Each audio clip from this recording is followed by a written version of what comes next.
कारगिल के जाबाजों को नमन करने निकला महिला सैन्य कर्मियों का बाइक दल।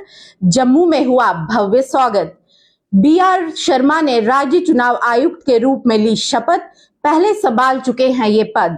चंद्रयान 3 ने चौथी बार बदली ऑर्बिट। 23 अगस्त को चांद पर उतरेगा लैंडर।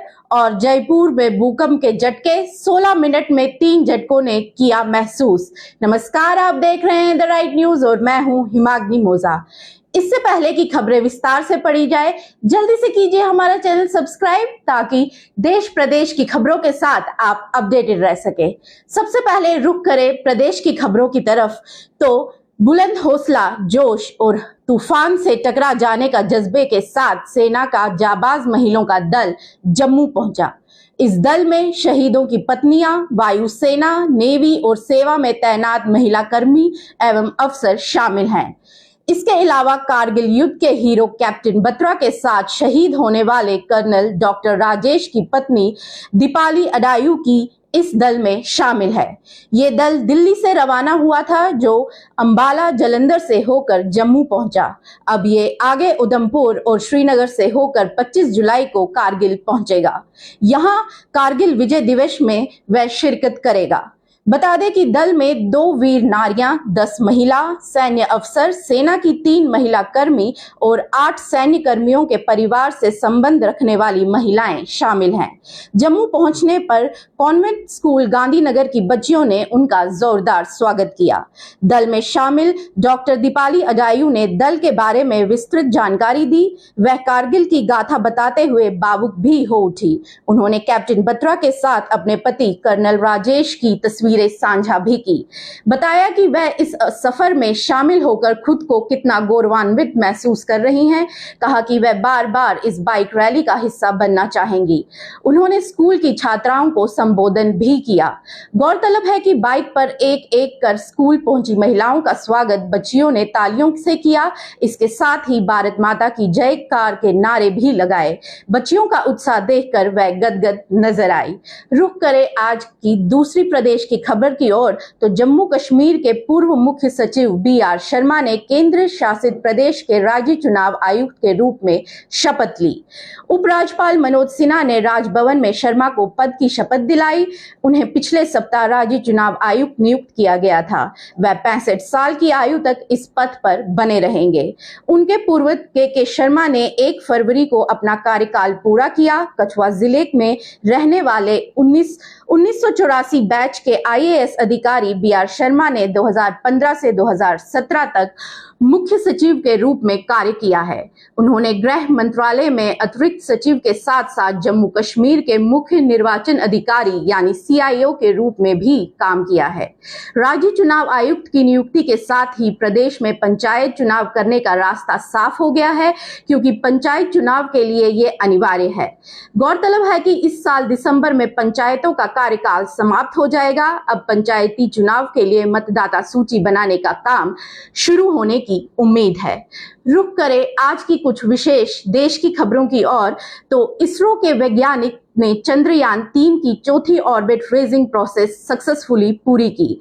इसका मतलब है कि चंद्रयान ऐसी अंडाकार कक्ष में घूम रहा है जिसकी पृथ्वी से सबसे कम दूरी 233 किलोमीटर और सबसे ज्यादा दूरी 71,351 है। ऑर्बिट बढ़ाने के लिए 5वीं और आखिरी अर्थ बाउंडिंग इंजन फायरिंग 25 जुलाई 2023 को दोपहर 2 से 3 बजे के बीच प्लान की गई है। इसके बाद स्पेसक्राफ्ट जो है 31 जुलाई और 1 अगस्त की मध्य रात्रि सीलिंग शिफ्ट के जरिए पृथ्वी की कक्षा छोड़कर चंद्रमा की ओर बढ़ेगा। 5 तारीख को चंद्रमा की ग्रेविटी स्पेसक्राफ्ट को कैप्चर करेगी और 23 तारीख को ये चंद्रमा पर लैंड करेगा। चंद्रयान 3 में लैंडर, रोवर और प्रोपल्शन मॉड्यूल है। लैंडर और रोवर चांद के साउथ पोल पर उतरेगा और 14 दिन तक वहां प्रयोग करेगा। प्रोपल्शन मॉड्यूल चंद्रमा की कक्षा में रहकर धरती से आने वाले रेडिएशन का अध्ययन करेगा। मिशन के जरिए इसरो पता लगाएगा कि चांद की सतह पर कैसे भूकंप आते हैं। ये चंद्रमा की मिट्टी का भी अध्ययन करेगा। गौरतलब है कि इसरो के एक्स साइंटिस्ट मनीष पुरोहित कहते हैं कि इस मिशन के जरिए भारत दुनिया को बताना चाहता है कि इसके पास चांद पर सॉफ्ट लैंडिंग करने और रोवर को वहां चलाने की काबिलियत भी है। इससे दुनिया का भारत पर भरोसा बढ़ेगा, जो कमर्शियल बिजनेस बढ़ाने में आगे मददगार साबित होगा। उल्लेखनीय है कि अगर सॉफ्ट लैंडिंग में सफलता मिली, यानी मिशन सक्सेसफुल रहा, तो अमेरिका, रशिया और चाइना के बाद भारत ऐसा करने वाला चौथा देश बन जाएगा।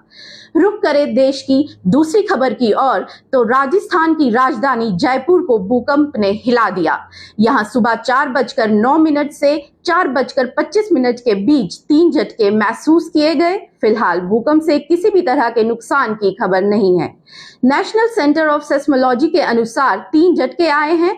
भूकंप का पहला झटका 4:09 पर आया, जिसका रेक्टर स्केल पर तीव्रता 4.4 थी। दूसरा झटका 2:22 पर आया, जिसकी तीव्रता 3.1, और तीसरा झटका 4:25 पे आया, जो 3.4 तीव्रता का था।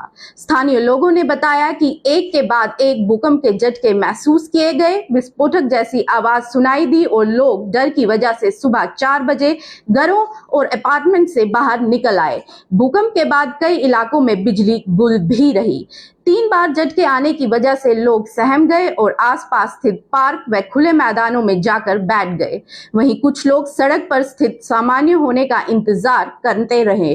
गौरतलब है कि एक्सपर्ट डॉक्टर राजेंद्र सिंह राठौर का कहना है कि अरावली पर्वतमाला के पूर्व में एक भ्रमश रेखा यानी कि दरार है, जो राजस्थान के पूर्व तट से होते हुए धर्मशाला तक जाकर मिलती है।